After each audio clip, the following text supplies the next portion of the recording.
That picture that was going viral a week back, that group of black guys rescuing a white man from some mishap at a Black Lives Matter demonstration, I thought was rather moving. It actually showed rather well that the slogan is one word longer than it needs to be. You can argue about whether positive discrimination is a good way to redress the imbalance of decades, centuries. But the bottom line is not so much just that black lives matter, but that lives matter. Black, or white, or yellow, or brown, or just standard pink. We're probably a lot more sensitive as a society than we used to be, though I wouldn't dare say that we've actually arrived as yet. If you go back in time, you can certainly find some eras where equality was thought far less important. Prejudice could be inbuilt into societies. In the passage that we've just read, we might not have noticed that Jesus there used a word which could have been frightfully offensive. It would have been possibly, it would have seemed full of a racial prejudice that, well, if a certain episode of Fawlty Towers recently had to be pulled from BBC's iPlayer, 10 days back, I think it was, only reinserted a couple of days later with heavy-duty warnings, perhaps this section of Matthew's Gospel would need hazard signs on it as well. Because did you notice the bad word?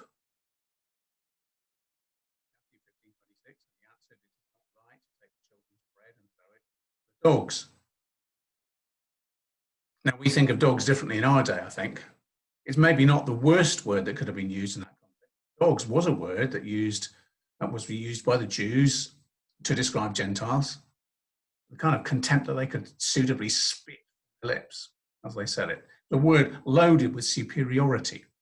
And yet Jesus uses it deliberately, I'm sure. This was not unconscious prejudice, but a carefully chosen word that leads to the Gentile woman showing some spectacular faith. Very useful reminder to us, and a shock for the original Jewish readers, that the Son of David and the God of Israel are gracious to Gentiles too.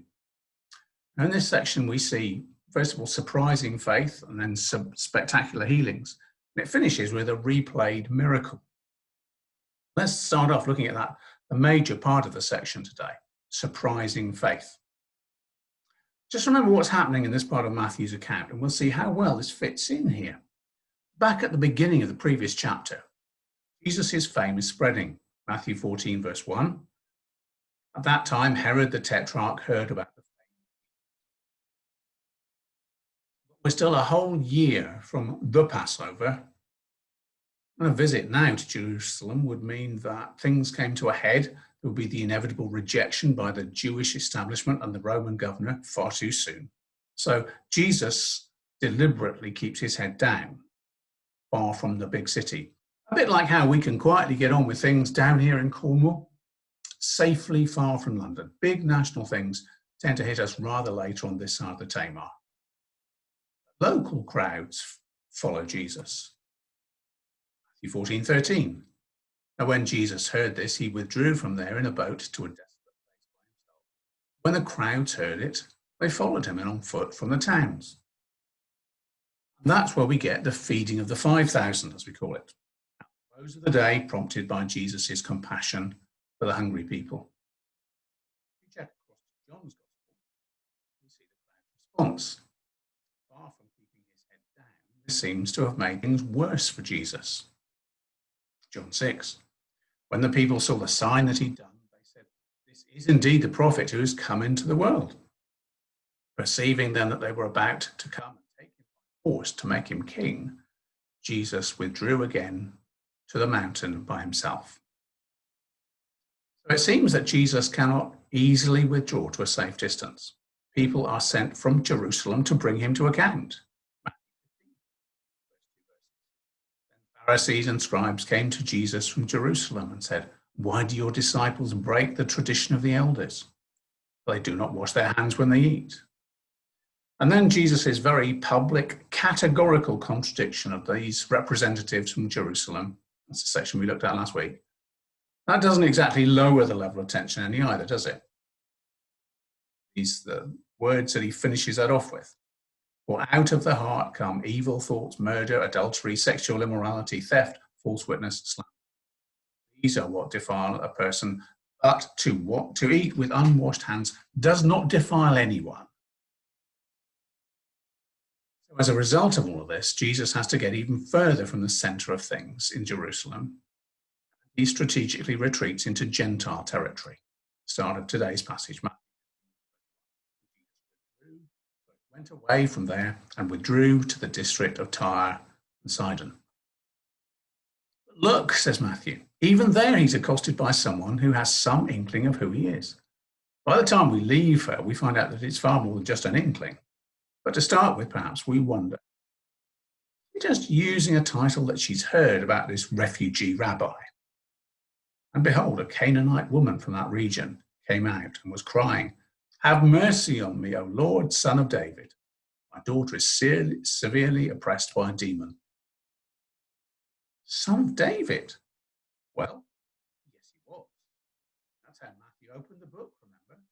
The book of the genealogy of Jesus Christ, the son of David, the son of Abraham. But this Gentile woman must have had some insight into that being more than just a title. And that the rabbi was more than just a teacher. I mean, she's asking for deliverance for her daughter, isn't she? My daughter is severely oppressed by a demon. That word there, Lord, that could be just translated sir. I think the translators have got it right. Because if you've got a problem like this, you need a Lord who is great David's greater son, don't you? If you have things like this in your life, certainly. Actually, even if we don't have things like that in our lives, we need great David's greater son in our lives. In a bizarre way, would it be fair to say that if it wasn't for that terrible affliction, this woman might not have approached Jesus? If her daughter had been well and life had been fine, would she have bothered? The next line had been written in those circumstances. Would she likely have given up?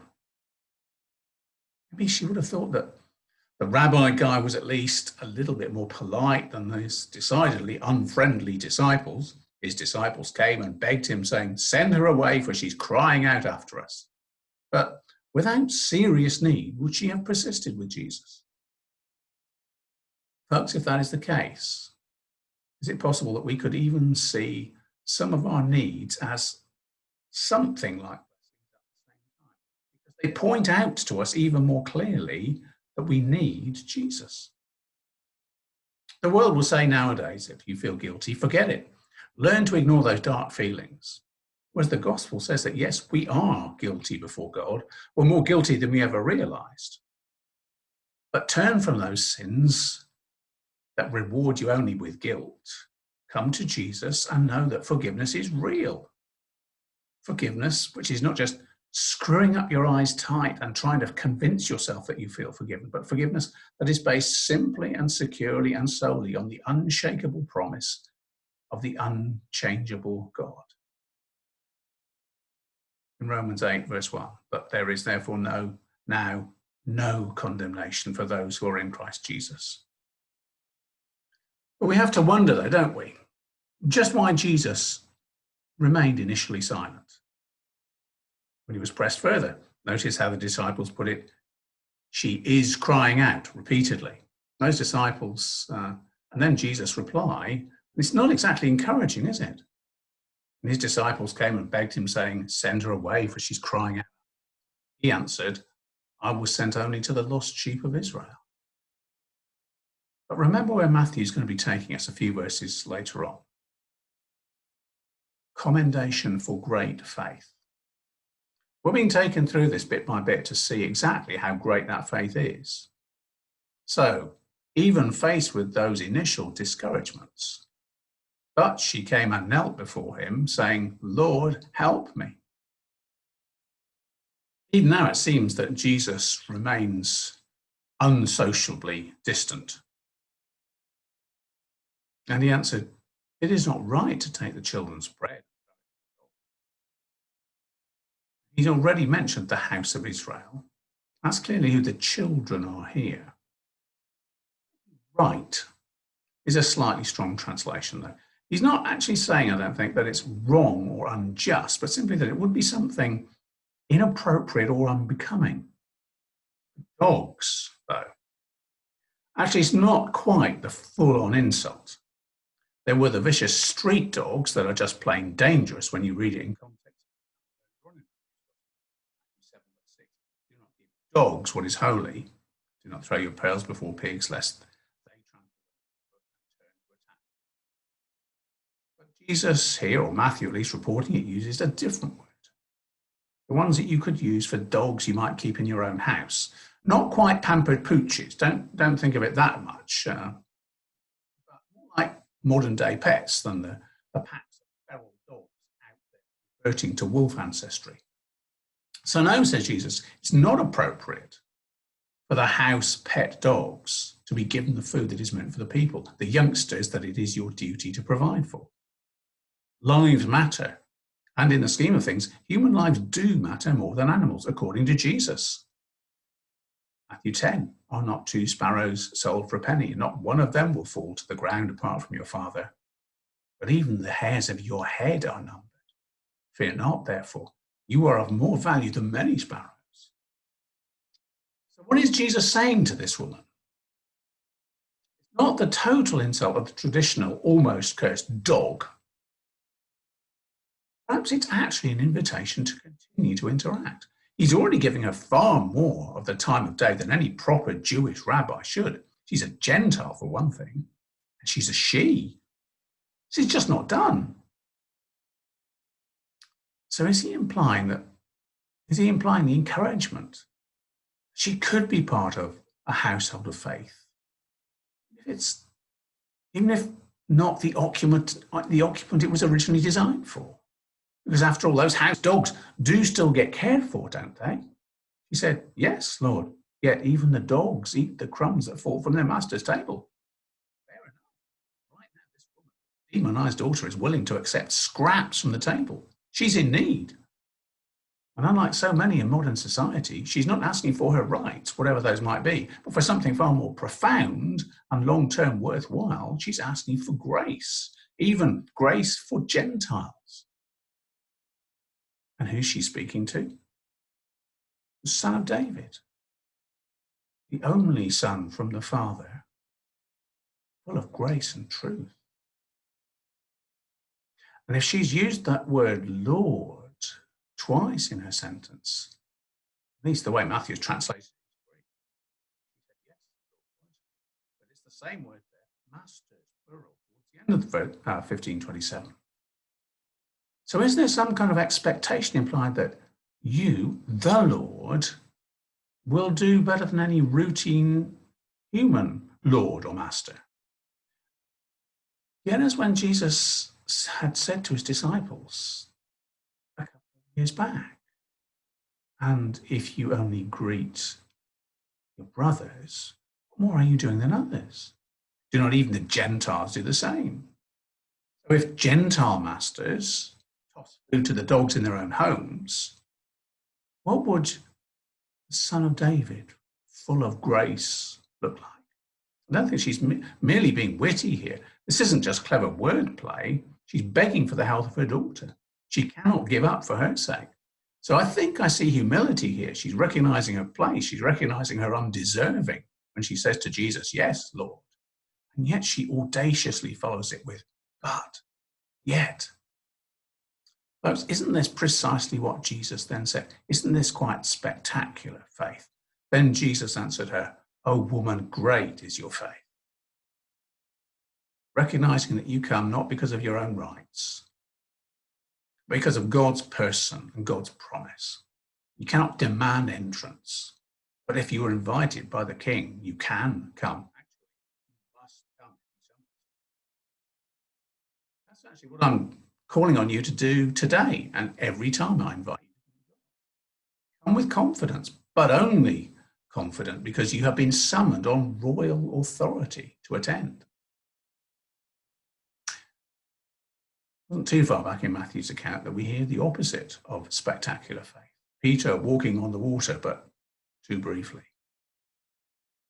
When he saw the wind, he was afraid, and beginning to sink, he cried out, "Lord, save me." Jesus immediately reached out his hand, took hold of him, saying, "Oh, you of little faith, why did you doubt?" Now here is a Gentile woman whom Jesus commends for great faith. We read what Jesus' further response was. Be it done for you as you desire. And her daughter was healed instantly. And we don't know what might have happened subsequently. Did the mother or the daughter end up as disciples? I don't know. But what we do know from this is that there is definitely grace for Gentiles from the Son of David. It's just like that prophecy way, way back that Jacob spoke over his son Joseph. Joseph, whose life parallels the life of Jesus in some significant ways. Joseph is a fruitful bough by a spring. His branches run over the wall. The vine that was planted in the soil of Israel all those years back cannot stay contained within those walls. It was never intended to. The branches will run over the wall. Abraham will be fulfilled. In you, all the families of the earth shall be blessed. Folks, even in a gospel so clearly aimed at Jewish readers as Matthew's is, there is grace for Gentiles. We see the same thing as we move briskly to the end of the chapter. That next section where we read about spectacular healings. Jesus went on from there and walked beside the Sea of Galilee. Now, Matthew's not being very specific there, but I think we probably have to think in terms of being in Gentile territory too, particularly in the light of the final words in this section. So, one Gentile woman has prevailed upon the Son of David to save her daughter. But was that going to be a unique exception because of her special, clever pleading? Read on. Not so. And he went up on the mountain and sat down there. Great crowds came to him, bringing with them the lame, the blind, the crippled, the mute, and the others. And they put them at his feet. See, even here, a Gentile area, I'm arguing, this Jesus has been heard of, not just by name, but by reputation. He's responded to this kind of situation from among his own people. But what about now? What about here? What about Gentiles in need? Just how far do those branches go over the wall? And he healed them. So the crowd saw the mute speaking, the crippled healthy, the lame walking, and the blind seeing.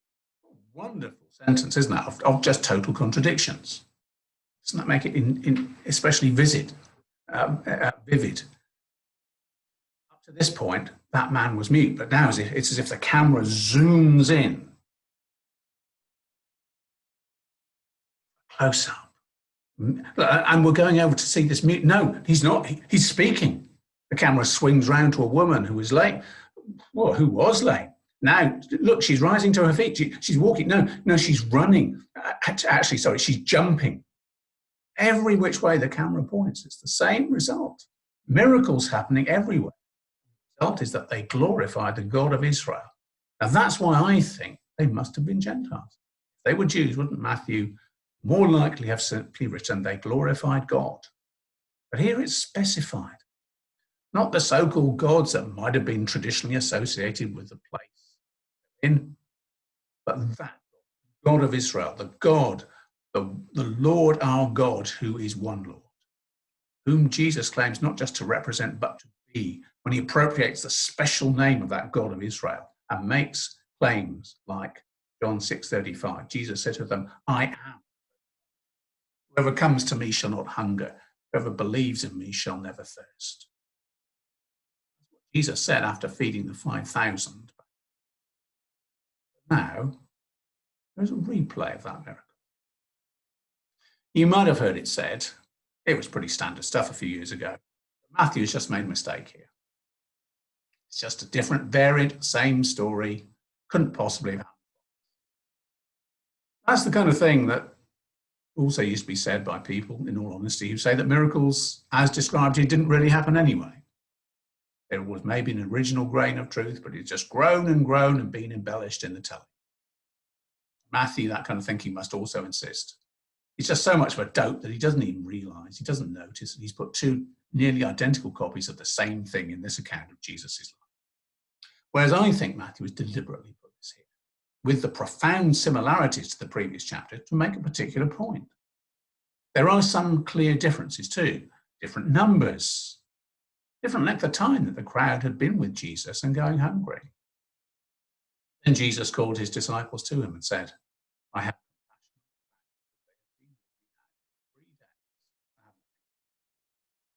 I'm willing to send them away hungry, lest they faint on the way. Now, you can't really think that Matthew could have put these two events so close together in his account, not noticed the similarities, unless he was totally convinced they did represent two different events. And I think we have to say that the biggest difference is not specified, but we have to infer it from the previous section. This is the same crowd that Jesus had been healing earlier on, just as he did with the 5,000. But this is now largely a Gentile crowd. So we have a book that starts out with the question, where is he who has been born King of the Jews? We've seen the disciples wowed by one miracle on the Sea of Galilee. And the men marveled, saying, what sort of man is this that even winds and sea obey him? But the disciples have grown. When the second miracle on the Sea of Galilee comes around, not as a question, but a statement. Those in the boat worshipped him, saying, truly you are the Son of God. And as this one question is being worked through, another one will need to come to the fore. Is the King of the Jews here just for the Jews? Just for those lost sheep of the house of Israel? So Matthew shows us a Gentile woman whom Jesus commends for her. Oh woman, great is your faith. And he shows us a Gentile crowd healed and then fed in an almost identical manner to the Jewish crowd healed and fed. Folks, at this stage in the story, could Matthew make it any exactly what Paul will write down in more theological terms in his letter to the Romans? Jew or Gentile, this gospel, this Jesus, is for you. Jew or Gentile, you're commanded to approach Jesus with faith. Jew or Gentile, he is God's appointed Saviour for you. We hold that one is justified by faith apart from works of the law. Or is God the God of Jews only? Is he not the God of Gentiles also? Yes, of Gentiles also. Since God is one, who will justify the uncircumcised by faith, and the uncircumcised through faith. Folks, in Jesus, full of grace and truth, there is grace for sinners, there's grace for Gentiles, and there's grace for you.